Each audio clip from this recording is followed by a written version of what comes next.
Welcome to my personal stick and poke tattoo leg sleeve project series. Today we're going to be working on my 11th self-done tattoo. I use my own drawings, but I know a lot of people just find something cool online and might trace that over onto their own body with a big pen or a Sharpie. In case you can get your hands on some carbon paper, I'm going to show you two different methods for making that tattoo stencil. The paper comes in 3 layers. You should throw away that center onion paper. I forgot to for a hot minute. Your drawing should probably be a photocopy of your original because you're going to use a pen or something to trace over it. I use this stainless steel tracing impression pen that I got from a tattoo supply warehouse just because that weight helps quite a bit. Here, I'm going to show you in just a moment what the tracing looks like on the onion paper. Let's pretend that was intentional. Like I wanted to show you, oh, look how dirty the onion paper is, haha. But now, I'll scoot the drawing down to the other side of the carbon paper to make sure there's full carbon on there. And then I'll speed up the footage really quick. This is how I first started out when I was doing tattooing. I would do several versions of the drawing until I had one that I liked. And then I would hand trace them onto some carbon paper, as you can see here. It took a lot of time, but it was good practice, and if you're not willing to draw something a bunch of times, you probably shouldn't be getting into tattooing. The second method, which I personally have upgraded to, is with a printer.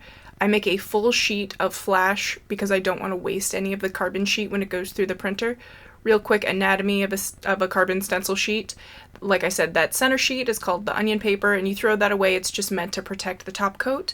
You'll also remove the back sheet, again, only for the printer, so that it goes through easier. A lot of the nicer brands of carbon paper that are made for tattooing will have a perforated edge, so it's easier. This little printer was pretty confusing at first, trying to remember which way things go in. You feed it in so that the carbon is face down, and you put it in so that the black ink is face down. So both of the dark sides face down, and you'll send it through.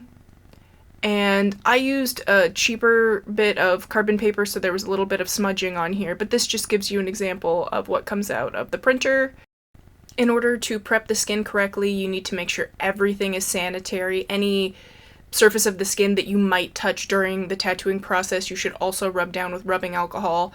Paper towel helps exfoliate it. Make sure to shave the area to get any hair, debris out of the way. You want this to be as sanitary as possible. I also highly suggest moisturizing and pre-exfoliating several days up to a couple weeks before you end up doing your tattoo. Now here I make another mistake. Let's pretend it was to lead by example. I'm using one of those carbon paper stencils, and I just placed it down directly on top of some lotion. You will see momentarily that it does not take at all. In order to get the carbon paper to transfer to your body, you need something with some kind of alcohol in it. A lotion is not enough moisture to get that to transfer. So let's pretend I did that on purpose. I picked up a bottle of stencil stuff online for less than $10. If you're going to be doing a few tattoos, it might be worth investing in because it's got aloe and glycerin and alcohol in it, so it's great for the transfer. It also helps the carbon stay in place as long as possible so it doesn't, brush away as soon as you start tattooing, which is unfortunate when that happens. A lot of other people, if you're just doing a one-off, will use speed stick deodorant because that has alcohol in it, or they might use a little bit of green soap. Now in this particular case, I didn't like the way the stencil was placed, so I started scrubbing it off. If you decide you don't like your stencil, you need to remove it by the time it dries. Anything like a textured paper towel or something with alcohol in it will be your best bet for removing that stencil. But once it's air dried, it's gonna be sticking around for some time, so you gotta keep that in mind. If you don't like how your stencil looks, remove it as soon as possible. So since neither of those stencils worked out, really quick, I'm gonna make another batch of stencils. I remove that backing and that onion sheet. I feed it face down into my printer. I line it up as perfectly as possible so it doesn't jam. Put my drawing in face down and feed it through. It would probably be smart to remove the tracing paper with some gloves on. It's not super sanitary to be touching it the way I am, so do as I say, not as I do.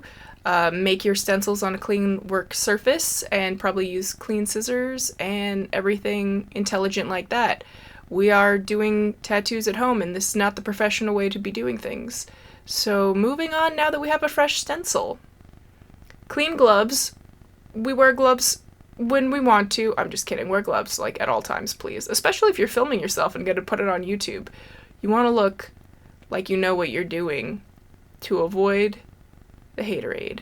Okay, focusing. So you put a little bit of stencil stuff on and you give that plenty of time to dry.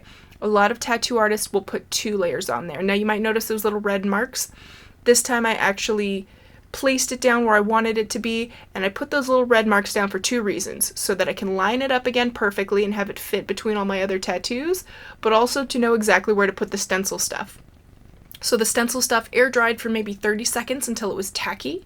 And then I put this stencil down.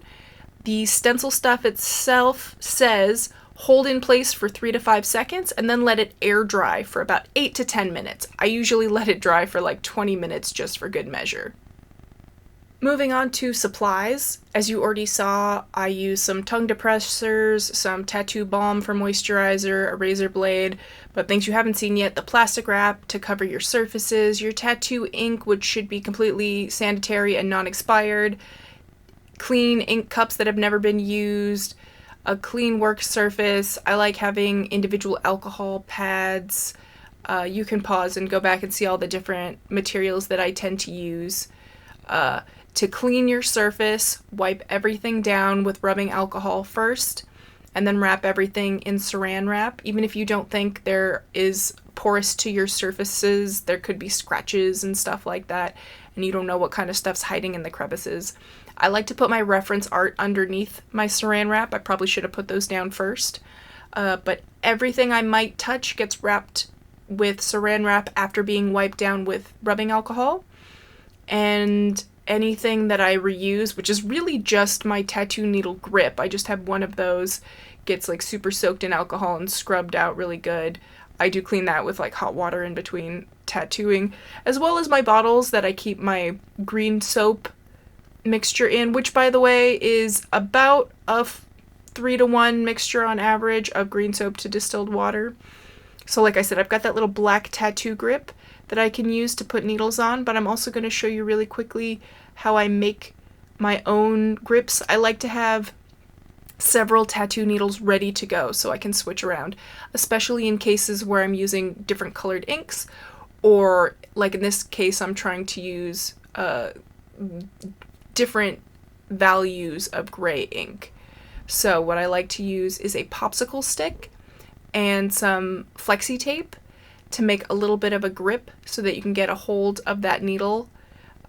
There are gloves that are textured to make it easier to hold on to things, but even with those, I prefer this to be more of like the width of a pencil. I just find it's a lot easier to use. This one I'm using a kebab stick instead, so popsicle sticks, kebab sticks, whatever you have, but flexi tape is very comfortable, and I like using that for a grip a lot. Super easy to get overwhelmed by needle sizes early on. The blue one was a 5-round liner, which is my smallest. The white grip is my 14-round. It was a shader, which is why it looks so big. And the one on my black grip is a 9-round liner, which is kind of what I suggest, something around a 7 to a 9-round liner. For the most part, stick and poke tattoos are going to be line-based, and that's all you really have to worry about. Now in this next segment, I'm just filling some ink caps. I attempted to make different values of gray. That was actually what this entire tattoo was about, was to do a little bit of an experiment to get more comfortable with the grays. Technically, my experiment failed. My lightest gray ended up being a lot darker than I meant it to. Basically, in the past, I've used larger ink cups than I did this time around, and maybe I didn't mix well enough. There's a lot of different factors, but this tattoo ended up being darker than I wanted it to. I'm still happy with it, but I'm not going to go into too much detail about mixing the inks because that's still something I'm personally working on. My original intention was to have like an 80%, a 50%, and a 20% ink cup, and have the lower parts of these leaves be lighter and have them be darker as they get closer to the stem. So initially I'm tracing with the lighter inks working my way all the way up and even doing the black outline of the stem, just because I don't know how much of the stencil I'm going to lose. I'm using as good of quality carbon paper as I can find, and I'm using stencil stuff, and I let it air dry for as long as possible, but still that stencil's gonna go away with wiping. You can already see like half the saturation of the stencil went away, which is good because early on you can barely see your pokes through it. Like, you kind of do want it to start fading as you go. But right off the bat, I'm trying to leave the tips of these leaves at around a 25% value, and it ends up getting too dark too quick. I probably did a couple too many passes. I just wanted it to look nice and even.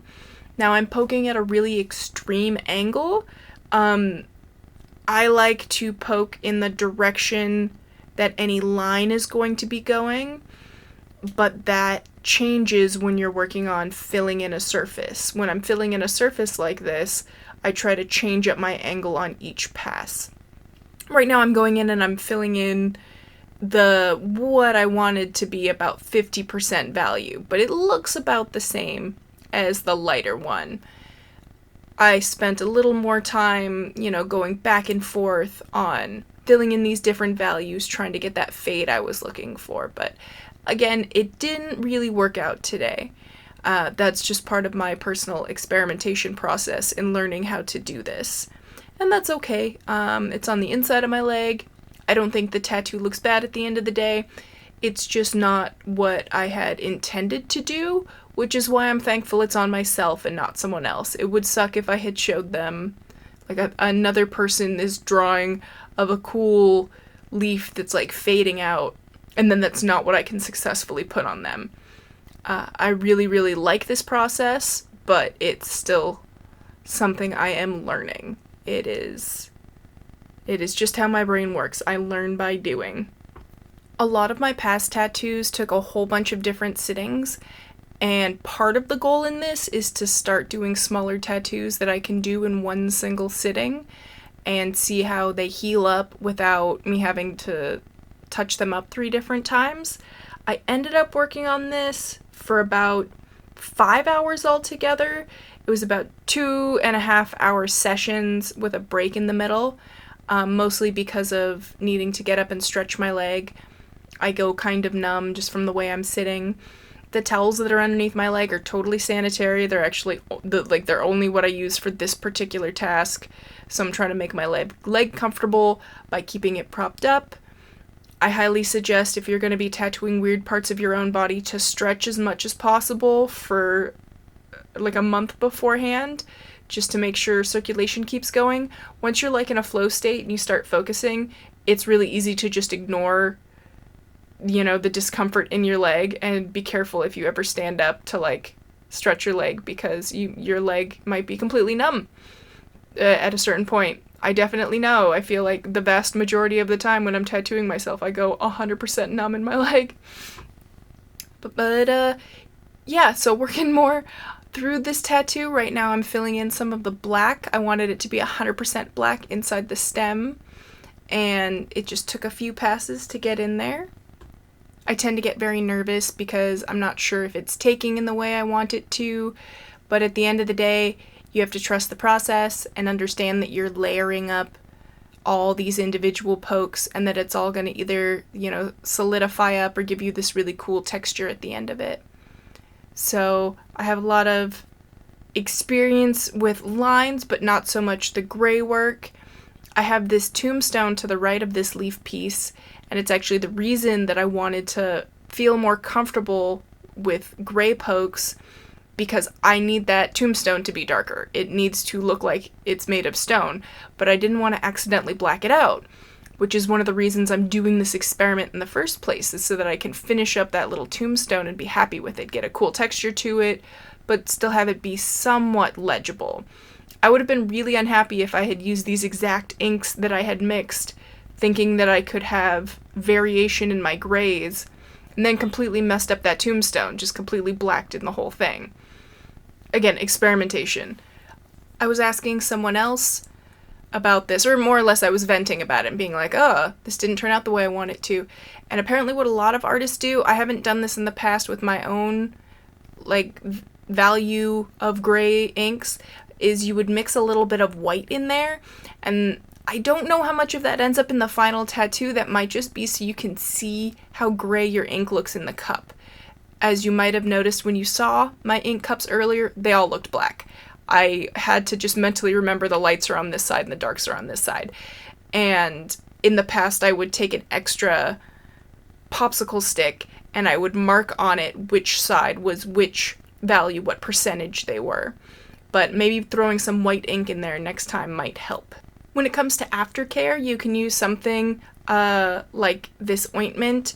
Anything that doesn't have any fragrance in it should be fine. Don't put like polysporin or neosporin because that's to prevent scarring and that's not exactly what you want. It can mess up your tattoo. But I like to keep my tattoo covered either with tissues and some of that flexi tape, or just if it's small enough you can fit a band-aid over it. You just don't want to be absent-mindedly scratching your tattoo, especially on the first day. For the first 24 hours, try to keep it as clean as possible. Also, something I like to do when my tattoo is still healing and is at day 4 or 5 when I start to get really itchy, the best way to scratch the itch as well as sanitize it is to boil it with as hot of water as you can stand.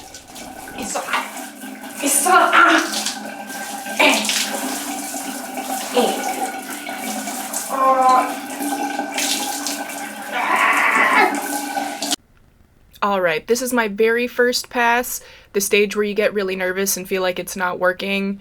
Second pass, where I realized I had probably overworked my lighter area, but it started coming together about halfway through, and then I'm fairly satisfied with it when it was completely darkened in. Here's another tattoo that I started the day before when it's at that fun peely stage, which is always really neat. And here's how this guy looked about a week in. Super, super itchy, started smacking it like you do. Now here we are 2 weeks healed. You can see a little bit of that gradation I was going for, sort of. But while you're here, to say thank you for checking out this whole video, I'm going to give you a leg tour really quick of all of my pieces. This was my very first one that I started in December of 2020. It's my personal logo named Gabi. It was with a 3-round liner and is very rough. This skeleton was my second one. Technically him and the tombstone count as the same tattoo, but they were different sittings. I couldn't complete the whole thing on one go. So you can count those as 2 separate tattoos. The skeleton is for my Renaissance Fair group, Tote and Dance, we're a Dance Macabre group, and the tombstone's just a memento mori that doesn't say memento mori. Here's my plague rat to commemorate 2020. I love him. He is so cute. This is God? Question mark?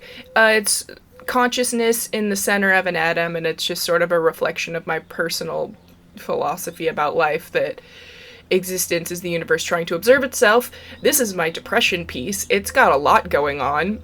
It's based off the Flogging Molly song Float. It's got a Build Your Ladder from King Kogi, also known as Martina's page, which I really like, and some references to my grandparents. Skipping around a little bit, this one's a little more recent. It's an AFI tattoo. Just wanted to play with some color. This is a wizard for my mom on the outside of my leg. It's a work in progress. I want to fill in his whole robe with either blue or purple as soon as possible. Just playing with colors in him. This one's for me. It's my chaos. I am known as chaotically balanced, and I also love this tattoo. This one I also love. This is my cicada. It's from my favorite band's one of their most recent music videos, Going Hunting. The band is called Avatar. It's Johannes Eckerström's stage makeup. Next to him is this little tiny heart. That's my second to most recent tattoo. Just sort of another experiment, sort of the style of tattoo I would like to do in the long term. And here is the entirety of my leg sleeve so far. Really only in places that I can reach. Not 100% sure how I'm going to get the back of my leg there. That's future me problem. Not too worried about it right now. Before I go, thank you so much for being here. I hope to see you again in the future. If you're going to be poking, please be safe. And peace!